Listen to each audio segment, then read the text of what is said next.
पांचवा अवतार यति अवतार। एक बार भगवान को ध्यान देना, संत भी बनना पड़ा, महात्मा का रूप धारण किया, यति योगी का।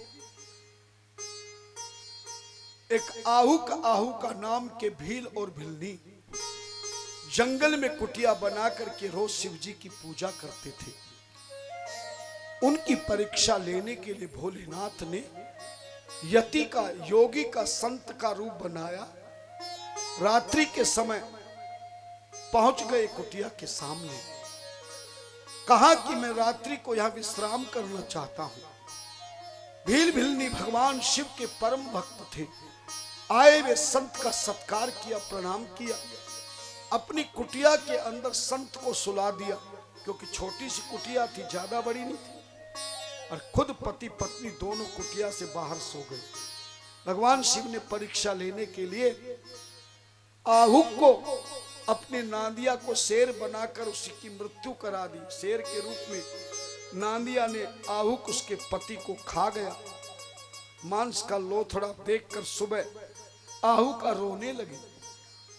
तब संत रूपधारी, योगी रूपधारी शिव ने कहा कि मुझसे बहुत बुरा हुआ, मेरी वजह से तुम्हारा पति को शेर खाकर मृत्यु दंड दिया है देवी। आहू का बोली, नहीं नहीं प्रभु, ये सब मेरे भाग्य की बात है। संसार में कोई किसी को दुख नहीं देता, कोई किसी को सुख नहीं। काहू न को सुख दुख कर दाता, निज कृत कर्म भोग सब भ्राता। हे प्रभु, आप इतना सा काम कर दीजिए, जब मेरा पति ही चला गया तो मैं क्या करूंगी। आप मेरे लिए लकड़ी चिनकर के जंगल में चिता तैयार कर दीजिए और मुझे बिठा दीजिए, थोड़ा अग्नि लगा दीजिए। यति योगी के रूप में भगवान शिव ने चिता बनाई। जैसे आहू का मरे हुए पति को गोदी में लेके बैठी भगवान आग लगाने लगे, तो आहू का ने शिव जी का ध्यान किया, और जैसे आंख खोली तो ना चिता है और ना ही कोई योगी है। सामने भगवान शिव खड़े हैं, आशीर्वाद दे रहे हैं। कहा, देवी अगले जन्म में तुम राजा नल और दमयंती रानी का रूप धारण करोगे।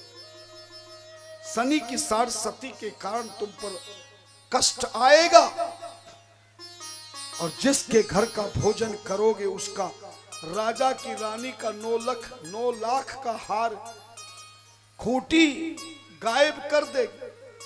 मगर उस समय मैं स्वयं हंस अवतार लेकर तुम पर कृपा करूंगा। सूत जी कहते, ऋषियों, इस तरह से ये आहू का अगले जन्म में राजा नल और दमयंती बने, जिनका हंस अवतार में भगवान ने कल्याण किया। छठा अवतार कृष्ण अवतार। भगवान शिव ने एक बार कृष्ण का रूप भी धारण किया। ध्यान देना, इक्ष्वाकु वंश में उनकी 9वीं पीढ़ी में एक श्राद्ध देव नाम के ब्राह्मण थे। उनके 9 पुत्र थे, 9 बेटे थे। 8 बेटे बिना पढ़े थे, लेकिन चालाक बहुत थे, चतुर थे। श्राद्ध देव पिता ने नभग नाम के छोटे बेटे को काशी में विद्वान आचार्य की शिक्षा दिलाने के लिए भेज दिया। और जैसे ही वो 4-5 वर्षों तक काशी में रहकर संस्कृत के विद्वान आचार्य नभग बने, तब तक इन 8 भाइयों ने अपने बिना पढ़े लिखे पिता का अंगूठा खाली स्टाम्प पे लगवा दिया, और 8 भाइयों ने लिख दिया कि पिताजी 8 भाइयों को सारी जमीन, जेवर, जायदाद, संपत्ति का मालिक बनाते हैं, और सबसे छोटा बेटा, उसको केवल माता पिता मिलेंगे, ना घर बार मिलेगा, ना कोई कारोबार मिलेगा, ना व्यापार मिलेगा, ना जमीन मिलेगी, ना जेवर मिलेगा। जैसे नभग वापिस आए, पिता रोने लगे, बेटा मेरे से बड़ा धोखा किया, अंगूठा लगवा लिया, तेरे हिस्से में हम माता पिता को छोड़ा है, बाकी सारे जेवर जायदाद संपत्ति के ये 8 भाई मालिक बन गए हैं। तब नवक पढ़े लिखे बालक ने कहा, पुत्र ने कहा, पिताश्री धन संपत्ति जेवर जमीन संसार की सारे बड़े से बड़ा पद तो पापी से पापी को भी मिल जाता है, लेकिन माता पिता तो उसी पुत्र को प्राप्त होते हैं जिस पुत्र पर भोलेनाथ की कृपा हो। और जिस पुत्र को माता पिता की सेवा का सौभाग्य मिल गया, उससे बड़ा सौभाग्यशाली दुनिया में भगवान की पूजा करने वाला तपस्वी भी नहीं होता। ध्यान देना। नभग ने प्रसन्नता से जब कहा तो पिता बड़े प्रसन्न हुए। बोले, बेटा, एक संतों से एक चीज मैंने बहुत गुप्त सुनी है, तुझे समझाता हूं। कहीं पर बड़ा यज्ञ हो अनुष्ठान का, तो उस हवन की भस्मी को, ध्यान देना, हवन कुंड में जितनी आहुति आप देते हैं उसे तो भगवान अग्निदेव स्वीकार करते हैं, मगर आहुति देते समय जो सामग्री हवन कुंड में बाहर गिर रही रहती है उस पर अधिकार भगवान शंकर का होता है। और वो अर्धरात्रि में जिस दिन हवन किया जाता है, उस दिन की रात्रि के आधी रात में, अर्धरात्रि में शिव जी खुद आते हैं और बाहर की सामग्री को ले जाते हैं। इसलिए कभी भी घर में हवन करो, नगर में हवन करो, अनुष्ठान रूप में हवन करो या छोटा रूप में करो, पर हवन कुंड को अपनी जगह से नहीं उठाना चाहिए। अपने हवन कुंड को वहीं पर हवन कराए कि 24 घंटे तक हवन कुंड वहीं पर रहे। कई जगह मैंने भी कथाओं में देखा है, लोग कमरे के अंदर हवन करा देते हैं और जैसे आरती होती है तो धुआं से बचने के लिए हवन कुंड को उठा के बाहर रख देते हैं। ऐसा करना अपराध होगा, पाप हो। हवन वही कराना चाहिए, एक तो खुले आसमान में ना हो।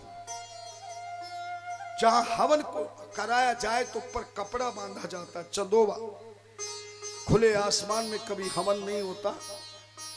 दूसरा, हवन कुंड में जो सामग्री डाल दी गई वो तो अग्निदेव ने ले लिया, लेकिन हवन कुंड के बाहर जितनी सामग्री है उसे छूना नहीं चाहिए। कई लोग हवन समाप्ति के बाद इकट्ठा करके हवन कुंड में स्वाहा कर देते। क्या देख रही हो मैं जानता हूं, तुम जितनी बैठी हो 99% ऐसी हो। सबके घरों में हवन सामग्री को अंदर डाल देती या बांध करके बहा देते। 24 घंटे तक हवन कुंड उठाना नहीं चाहिए। 24 घंटे में ही अग्नि शांत होती है। यज्ञ की अग्नि कितने दिनों में शांत होती है? और मरे हुए आदमी की अग्नि 3 दिन में शांत होती है। और भंडारे की अग्नि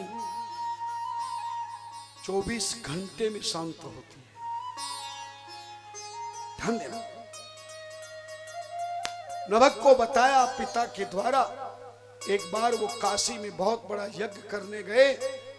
पिता की बात याद थी। आधी रात में छुपकर बैठ गया कि शिवजी आएंगे तो तुरंत पांव पकड़ लूं।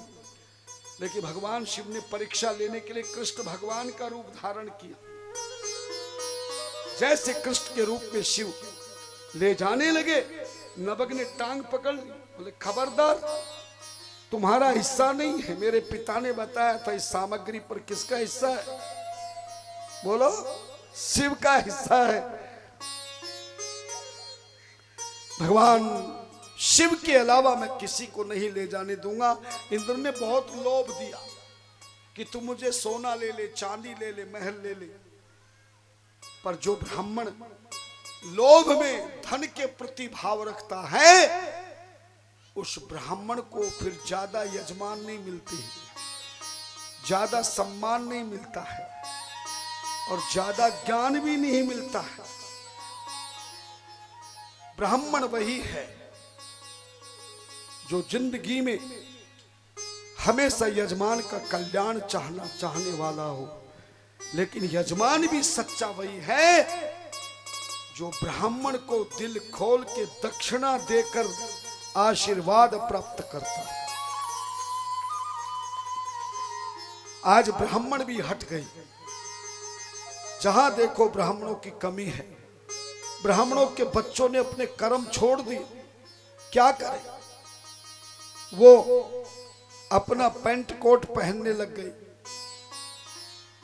क्योंकि यजमानों ने आज ब्राह्मणों की संख्या को कम किया है। आज का यजमान धर्म कर्म खूब करवाता है, जितनी लिस्ट लिख देगा बढ़िया से बढ़िया फल लाएगा, बढ़िया से बढ़िया मिठाई लाएगा और बढ़िया से बढ़िया ब्राह्मण देवता की खूब खातिरदारी करेगा, दूध पिलाएगा, चाय पिलाएगा। मगर जब दक्षिणा का नंबर आएगा तब अपना असली रूप दिखाएगा।